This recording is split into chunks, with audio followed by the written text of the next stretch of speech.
at Manchester City's Etihad Stadium. It was Brentford that went ahead inside of 30 seconds, but City turned it around, 2 for Erling Haaland after a difficult week personally for him. What did you see in this game, Stevie? And although the scoreline suggests it was tight, did Manchester City do more than enough to get all 3 points? Eventually they did.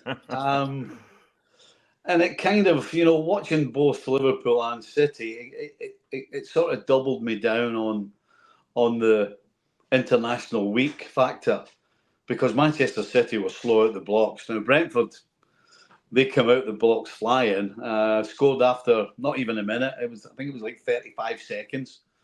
John Stones and Edison got muddled together. Stones miscleared it and whisked a header into an empty net. It could have been a lot worse here, and Bomo had a chance 5 minutes later, and then Edison had to make a save from Collins from a corner. I mean, the ball, if the ball goes any other place other than straight at Edison, it's 2-0. And so after 10 minutes, it really should have been 2 and could have been 3. But then Erling Haaland took over. At half-time, they were 2-1 up, and it was actually Erling Haaland 2, Brentford 1, because he scored the first goal from nowhere, just a ball that ricocheted about in the penalty box. He bounced on it, turned and stuck it in the back of the net, and then clearance from Edison. Haaland was left one-on-one with Pinnock. Pinnock made it to it. Haaland threw on goal. He's going to score because that's what he does. And of course he did. Nice little dink over the keeper. And they go in at half-time 2-1 up, having really been outplayed for the majority of that first half. So, yeah, City to me had a bit of the international break hangover as well as Liverpool. But they had a guy called Erling Haaland who took them in at half-time 2-1 up, and then pretty much service was resumed second half.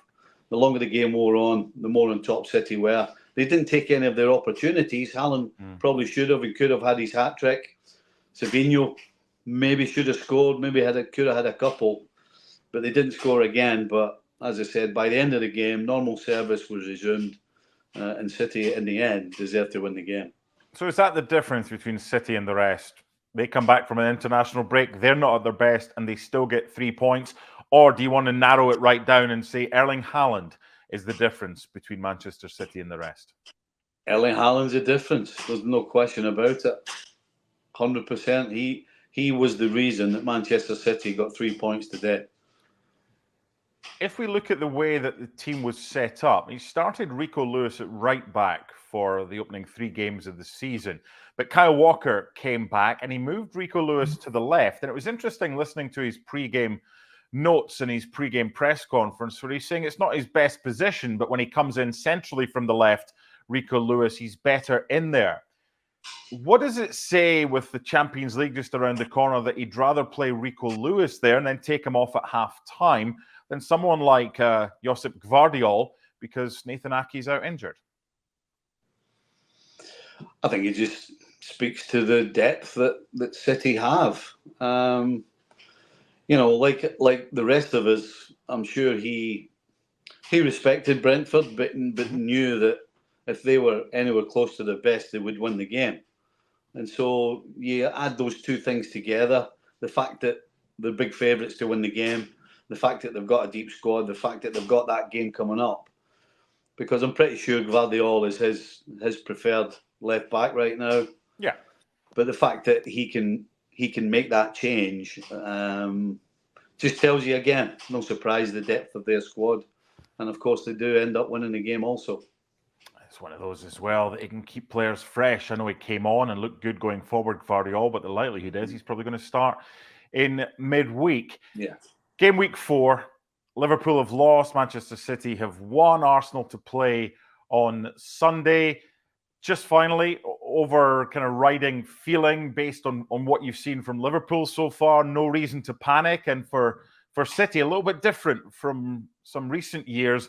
they've got off to a blistering start, whereas last year they took a little bit of time to get going.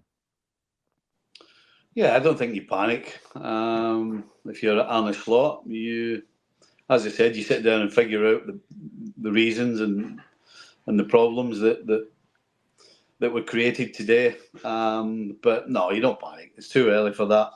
There are going to be days where you're not at your best.